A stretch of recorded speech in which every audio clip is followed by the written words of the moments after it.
starting now.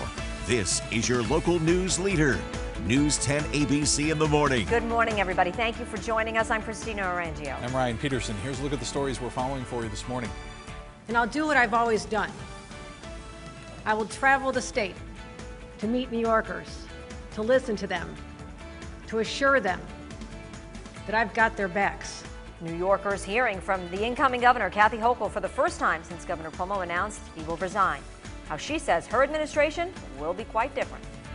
Guidance for schools is now expected, but not from the DOH. Why New York's Education Department is planning to release its own recommendations for those districts.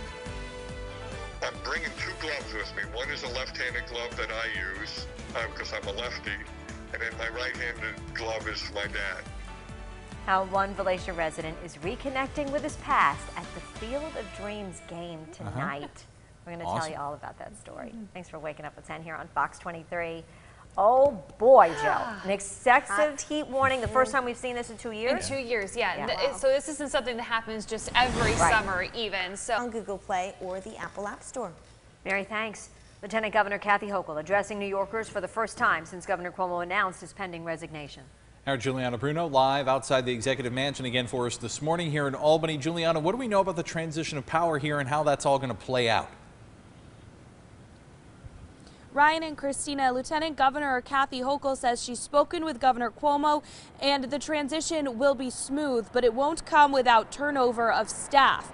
Hochul made clear that she and Governor Cuomo have not been close physically or otherwise, and that she will be working over the next couple of weeks to put together her own senior staff. I was not aware of any of the allegations whatsoever in the report. No one who is named as doing anything unethical in the report will remain in my administration. Hochul added that at the end of her term, whenever it ends, no one will describe her administration as a toxic work environment. In 12 days, Hochul will officially become the 57th governor of the state of New York. She plans to give an address outlining her goals shortly after she becomes governor. And as for who Hochul will choose to be her lieutenant governor, that's still under wraps. Live in Albany, Juliana Bruno, News 10 ABC. Thank you, Juliana. And as Lieutenant Governor Kathy Hochul prepares to take the reins, she's facing a unique problem: name recognition.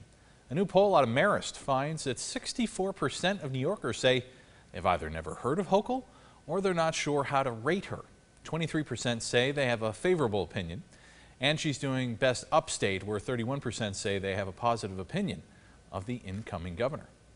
Happening right now, some lawmakers are still pushing for Governor Cuomo to be impeached.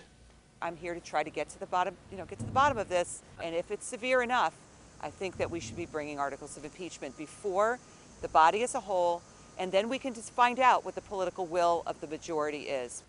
And News 10 spoke to a constitutional scholar who says impeaching the governor is still a possibility, but once he leaves office, he can't. So, despite the governor's plans to resign, the Assembly Judiciary Committee is still scheduled to meet on Monday to discuss the next steps into that impeachment probe.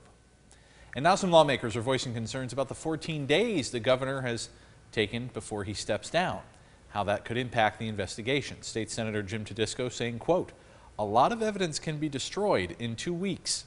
The Assembly should move on impeachment now." 7:03, while the governor faces an uncertain future, if lawmakers don't move on impeachment, he would be able to run for office in the future. Unless Governor Cuomo is impeached, convicted in a state Senate trial, and then barred from running for office, he could run at some point in the future, even as early as 2022. And his campaign has the money to do it. Political strategists estimate the campaign has about $20 million, and they say the governor would not be the first to have a career post-scandal. A lot of politicians over time have been able to rehabilitate themselves. Even within the state of New York, Eliot Spitzer eventually had a comeback on television. The governor has made no indication whether he would run for any other office in the state. It's too soon to make any presumptions until after the Assembly decides whether or not it will move forward with impeachment. Make sure you stay with News 10 ABC as we continue to cover Governor Cuomo's resignation and a massive transfer of power here in New York. You can find all of our stories online at news10.com. Well, in your classroom progress report, officials from the State Department of Education say they will be providing reopening guidance for school districts. This comes after last week when New York State Health Commissioner Dr. Howard Zucker said because New York's COVID-19 state of emergency was lifted, neither his office nor the office of the governor would issue reopening guidance. And instead, Dr. Zucker said it was up to local school districts to make their own decisions. Well, the state education department writing a letter to New York superintendents saying it's in the process of developing guidance and, quote, this is necessary in light of the continued absence of health-related school opening direction and assistance from the governor's office and the State Department of Health. Now, here is what the incoming governor, Kathy Hochul, had to say on what her administration plans to keep in mind when it comes to schools. It's going to take all of us working together to keep our children safe, our teachers safe, and anyone who works in a school safe. For the latest classroom progress report, just head to our website. We post them all there at news10.com. New details now on that helicopter crash in Argyle that killed 2 people. The NTSB says they're looking into several different factors related to the crash, including whether there was a flight plan and where the helicopter came from. The crash happened Saturday and killed 56-year-old Craig Seeley and his daughter, 34-year-old Katie Seeley. The NTSB says it is planning to release a preliminary report on its website in 11 business days. New this morning, 37-year-old Eric Tompkins of Clifton Park pleading guilty to possessing child pornography. The case investigated by the FBI and the Child Exploitation Task Force. Tompkins faces at least 10 years and up to 20 years in prison. He will be sentenced on December 15th. To the latest on the pandemic now, as Rensselaer County says it's concerned about a low vaccination rate in the Lansingburg area, particularly among those ages 20 to 34. County officials say vaccinations for that age group in Lansingburg are right around 46.4% for 1 dose. This comes as officials are reporting an increase in new cases over the last several weeks. Here's a look at some of the vaccine clinics happening in Rensselaer County this month. 3 are scheduled for the 20th at the locations here on your screen. If you get your vaccination at one of those clinics, you get a $10 gift card to Snowman Ice Cream. Get you up to speed on the top stories trending now. According to ABC News, the FDA is expected to authorize a 3rd booster shot for immune-compromised people today. The CDC advisory panel expected to meet tomorrow with possible action expected from the CDC director soon after that. Now, this comes as the health agency is urging pregnant women to get vaccinated, saying there is growing evidence that the vaccine poses no safety concerns for pregnant women or their babies. An Indian rocket failing in its attempt to put a satellite into orbit that would have provided real-time images to monitor cyclones and other natural disasters for the country. The rocket suffering an ignition failure apparently in one of its later stages. An expert saying that failure meant it didn't have enough speed to reach orbit, and it's going to be falling back to Earth soon. Did you intend to hurt Kathy? No. Millionaire Robert Durst there testifying in his own defense, answering questions about a violent scene in the series The Jinx, where he's seen attacking his wife Kathleen McCormick Durst. He's been suspected of killing her but was never charged. Los Angeles prosecutors are now presenting evidence that he killed her and then, they say, killed best friend Susan Berman back in 2000 when apparently Berman was about to tell authorities what she knew. 2 high school basketball coaches are facing murder charges now for the death of a student athlete. 16-year-old girl collapsing while practicing outside in extreme heat back in 2019 in Georgia.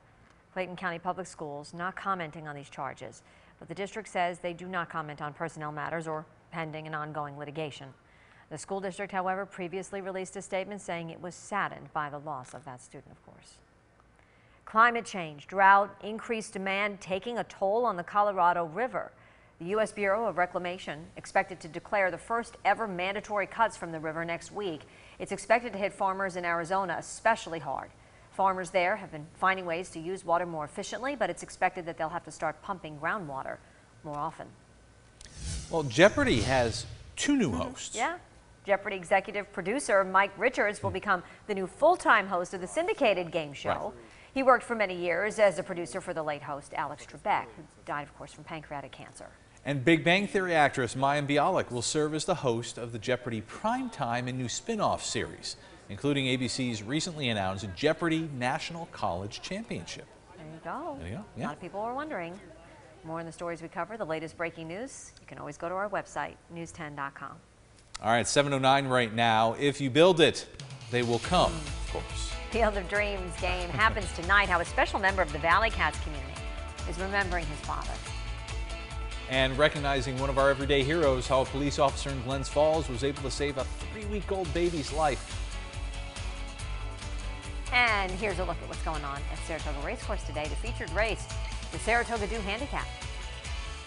You're watching News 10 ABC, your local news leader, with Christina Arangio, Ryan Peterson, Mary Wilson, and meteorologist Jill Swed.